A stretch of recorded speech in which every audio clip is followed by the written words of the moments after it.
भारत में सरकार ने जिस प्रकार से आनन फानन में लॉकडाउन का ऐलान किया,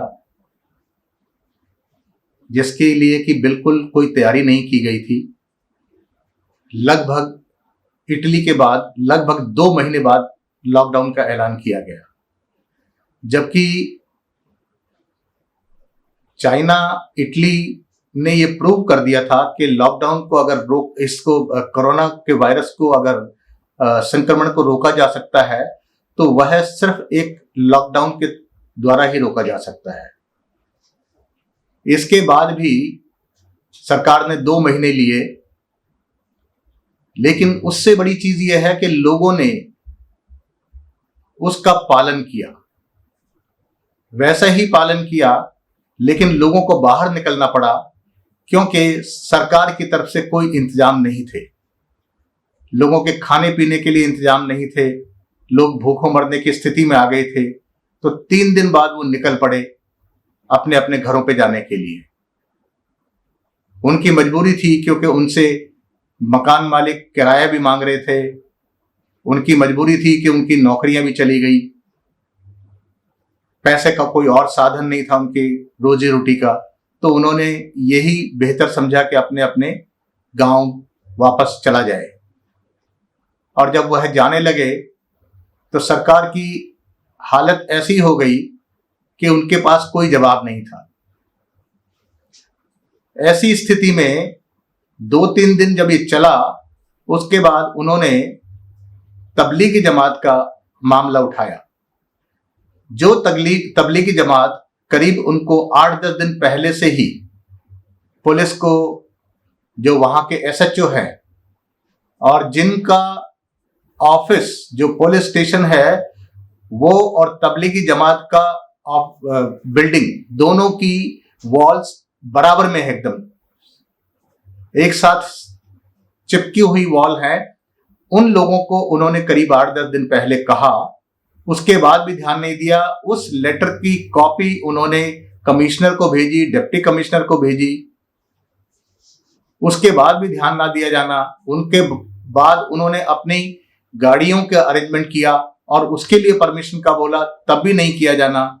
इसको मामले को थोड़ा सा अपनी तरफ से सरकार की एजेंसियों ने ढिलाई बरती और ऐसा समय आने पर उन्होंने सारा दोष तबलीगी के लोगों के ऊपर मढ़ दिया,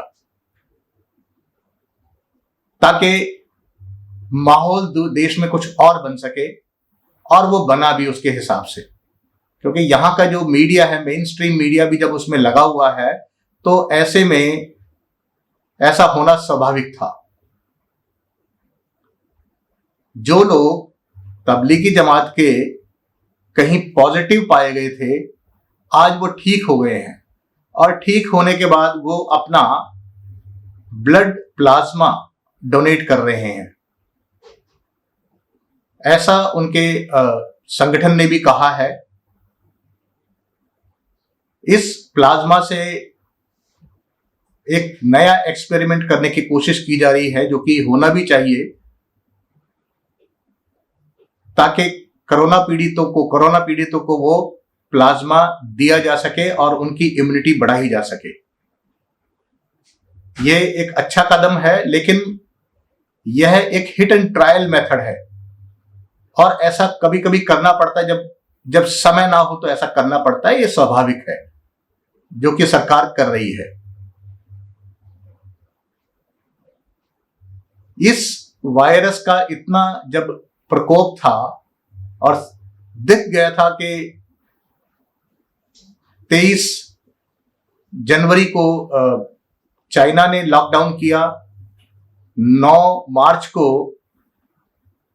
इटली ने लॉकडाउन किया और उसके बाद कई अन्य यूरोपियन देशों ने भी लॉकडाउन किया।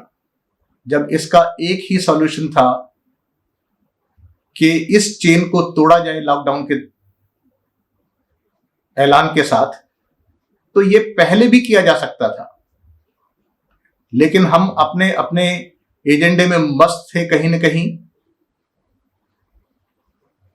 चाहे वो हमारे ट्रंप साहब की विजिट का हो, जिसमें कि उनकी फ्लाइट को हैंडल करने के लिए प्री पोजिशनिंग टीम आती है, इक्विपमेंट्स वगैरह लेके आती है,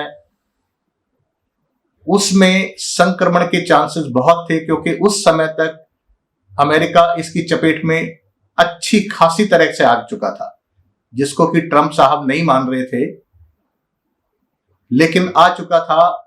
उसका नतीजा आज ये दिख रहा है कि अहमदाबाद शहर में ही, गुजरात के अहमदाबाद शहर में ही सबसे ज्यादा कोरोना पीड़ित लोग आ रहे हैं। दिल्ली और गुजरात का नंबर आगे पीछे चल रहा है। यह नहीं होता यदि उनको नहीं बुलाया जाता, उनकी विजिट कैंसिल कर दी जाती। उसके बाद भी अपने राजनीतिक उद्देश्यों के लिए मध्य प्रदेश की सरकार गिराई गई। उनके जो एमएलए वगैरह थे उनको दूसरे स्टेट में ले जाके रखा गया, और ये ड्रामा कम से कम भी 15 दिन चला, 15 दिन से आसपास, उससे ऊपर ही चला, और अपनी सरकार इन्होंने फिर बनाई। क्या उस समय भी हम ये सब एक्शन नहीं ले सकते थे? हमें लेना चाहिए था, देश हित में लेना चाहिए था, लेकिन पार्टी हित में लिया गया। अभी मैं देखता हूं बहुत सारे वीडियो जिसमें कि लोगों को रिलीफ के नाम पर जो किट दी जा रही है, जो राशन दिया जा रहा है, उसमें 3 टाइप के पैम्फलेट्स मिलते हैं, जिसमें एक CAA को भी लेकर के है, NRC CAA को। तो ऐसे वक्त भी सरकार अपना इस एजेंडे को नहीं छोड़ रही है, जबकि हम एकदम विस्फोटक स्थिति में आ गए हैं। हम कम्युनिटी ट्रांसमिशन के मामले में आ गए हम, और इसमें जितने छोटे छोटे से जे क्लस्टर्स हैं, जो बहुत घनी आबादी वाले जगह हैं, उन पे बहुत बड़ा खतरा मंडरा रहा है। एक्चुअल नंबर हमें जो कोरोना पीड़ित है उनका नहीं आ पा रहा है, क्योंकि सरकार के पास इतनी ताकत नहीं है कि वो सबका टेस्ट कर पाए। जो लोग उनसे संपर्क करते हैं, जिनको परेशानी होती है, उनका टेस्ट करते हैं। और इसकी तो इतनी बुरी हालत रही है कि समय रहते इन्होंने PPE किट्स वगैरह तक का, मास्क और ग्लव्स तक का इंतजाम मेडिकल टीम के लिए नहीं किया, मेडिकल फ्रेटर्निटी के लिए नहीं किया गया, पैरामेडिकल जो वर्कर्स हैं उनके लिए नहीं किया गया। सफाई कर्मचारियों को तो कहीं देने का मतलब ही नहीं है। ऐसे में डॉक्टर्स को और नर्सेस को न्यायालय तक जाना पड़ा, और पब्लिक इंटरेस्ट लिटिगेशंस लगाई गई। उसके बाद जाकर के कुछ थोड़ा बहुत उनको रिलीफ मिली, लेकिन वो भी पर्याप्त नहीं है। इस तरह की बद इंतजामी, जिसका कि देखते हुए हमें लगता है कि हाँ, ये समय रहते किया जा सकता था।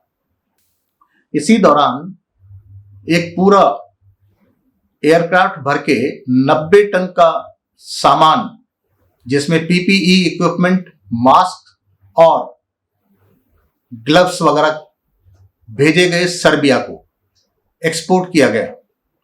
क्या हम उस एक्सपोर्ट को सस्पेंड नहीं कर सकते थे? अगर हमारा पहले से ही कमिटमेंट था तो हम डेफिनेटली सस्पेंड कर सकते थे। जबकि हमारे देश में ये लिटिगेशंस चल रही थी, उसी दौरान भेजा गया। तो क्यों भेजा गया?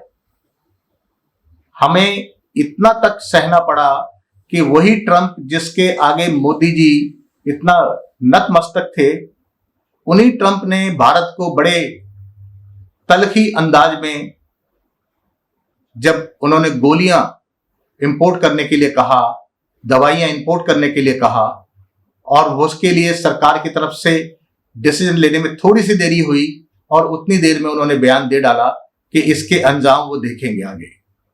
जैसे कि हम कहीं ना कहीं अमेरिका की रहमत पर रह रहे हैं।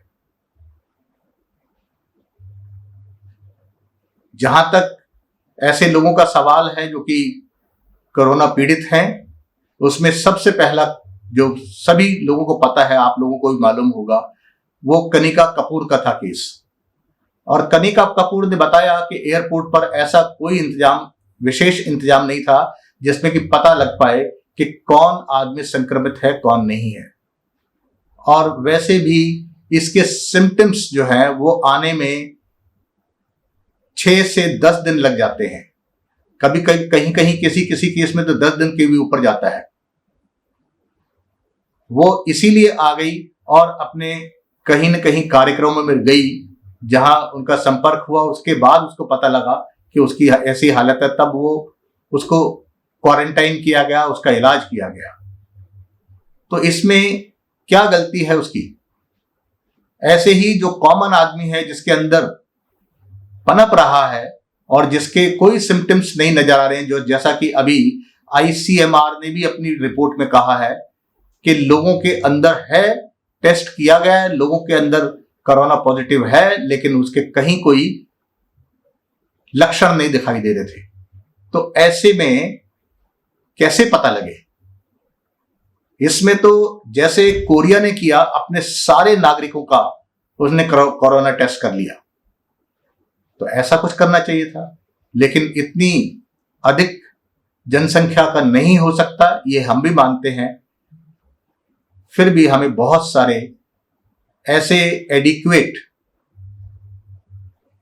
मेजर्स लेने थे जिसमें कि हम इसको कंटेन कर सकते थे। अच्छा होता यदि शुरू में ही, जैसे ही पता लगा हमें कि वुहान में कोरोना वायरस का इफेक्ट चल रहा है, उसका मेनेस चल रहा है बहुत बड़े पैमाने पर, और वहां से उसका बारे में खबरें आ रही थी, किस टाइप का वायरस है, किस किस टाइप के सिम्टम्स है लोगों के अंदर। ऐसे में उन फ्लाइटों से आने वाले, जो शेड्यूल्ड फ्लाइट से आने वाले थे और स्पेशल फ्लाइट से जो वुहान की पहली फ्लाइट गई थी, उस फ्लाइट से आने वाले लोगों को क्वारंटाइन किया गया है, लेकिन शेड्यूल्ड फ्लाइट से आने वाले लोगों को कहीं भी क्वारंटाइन नहीं किया गया। जब तक लॉकडाउन हुआ, फ्लाइटें, इंटरनेशनल फ्लाइटें सस्पेंड हुई, तब तक 13 लाख लोग विदेशों से आ चुके थे। क्या हम पूरा इंटरनेशनल कम्युनिटी को मैसेज नहीं भेज सकते थे कि जो भी भारत में प्रवेश करेगा, भारत में आएगा, उसको हम 14 दिन 15 दिन के लिए हम उसको क्वारंटाइन करेंगे और उसका स्टडी करके जो उसमें नेगेटिव होंगे उसके बाद ही 10, 12, 15 दिन बाद ही उनको उनके घरों पर जाना जाएगा, या अपने बिजनेस के लिए आए तो बिजनेस के लिए जा पाएंगे। खैर, जो भी हुआ, सरकार के साथ हैं, अभी भी लोग सरकार के साथ हैं, क्योंकि सभी को मालूम है कि इसका एक ही तरीका है, वो है सोशल डिस्टेंसिंग, जिसको नाम दिया गया है सोशल डिस्टेंसिंग, व्यक्तिगत दूरी, और उसको सभी लोग फॉलो कर रहे हैं। मैंने देखा कि गली गली पर, हर एक गली पर नाकेबंदी की हुई है, लोगों का आना जाना मुश्किल है। लोग दूसरे दूर जाकर के बड़े मॉल्स पर खरीदारी नहीं कर रहे, अपने लोकल ही खरीद करके एकदम आ रहे हैं वापस। तो लोग इसका पालन कर रहे हैं। उसके बाद भी हम ऐसी स्थिति में है कि कभी भी कुछ भी हो सकता है। इतनी सख्ती से उसका पालन करने के बाद भी, तो हम यदि उस पुरानी गलतियों से कुछ सबक लेके अभी भी अपने आप को अगर कुछ बेहतर करते हैं तो अच्छा रहेगा। राजनीति करने की बजाय बेहतर करें। एक और नया फंड बना दिया, प्राइम मिनिस्टर रिलीफ फंड के अलावा प्राइम मिनिस्टर केयर फंड, इसकी कोई आवश्यकता नहीं थी। और बड़ी चीज यह है कि इसकी कोई अकाउंटेबिलिटी नहीं है, कहीं भी कोई भी इसके बारे में सवाल नहीं पूछ सकता है। और जो लोग इसमें दान दे रहे हैं वो प्राइम मिनिस्टर रिलीफ फंड में जाने की बजाय यहां डाइवर्ट हो रहा है। जैसा पता लगा कि वहां पर ना के बराबर लोगों ने अपना कंट्रीब्यूशन सबमिट किया है, दिया है। यह क्या है? इसका मतलब यह है कि यह पैसा कहीं ना कहीं यूटिलाइज किया जाएगा, जो कि कोरोना के लिए नहीं, कोरोना पीड़ितों के लिए नहीं, कुछ और किया जाएगा। और सरकार ने जो अब तक डिक्लेयर किया है, पहले उन्होंने 17,000 करोड़ रुपया डिक्लेयर किया था। यदि विजय माल्या और नीरव मोदी का भी लगा लिया जाए तो वो भी अमाउंट इसके आसपास ही पड़ता है। और इतना अमाउंट जब दूसरे देश में लोग हमारे लेके भाग जाते हैं, और उतना सा अमाउंट से आप, उतने से पैसे से आप 133 करोड़ लोगों का कोरोना हटाना चाहते हैं। अभी रिसेंटली कुछ लाख करोड़ रुपए दिया है, इसका सिर्फ डिक्लेयर किया है, इसकी ग्राउंड रियलिटी कहीं नहीं दिखाई दे रही है। इवन हम पीपीई किट्स में भी सेल्फ सफिशिएंट नहीं हो पाए हैं, वो भी किसी तरह बस काम चल रहा है उससे। ये लचर रवैया है सरकार का, जबकि लोग बिल्कुल साथ दे रहे हैं, इवन मरने की हद तक साथ दे रहे हैं लोग। ऐसे में बेहतर हो कि किसी तरह की राजनीति ना करके लोगों की जिंदगी के बारे में सोचा जाए, जिसके बारे में सरकार गंभीर नहीं दिखती है। अपनी पार्टी का एजेंडा, कहीं सीएए एनआरसी का मामला कुछ न कुछ लेकर के आ रही है, जो कि ठीक नहीं है। ऐसे वक्त में तो बिल्कुल भी ठीक नहीं है। Thank you very much. Lockdown का पूरी तरह पालन करते रहिए। एक वही हमारे पास हथियार है अपने को बचाने के लिए।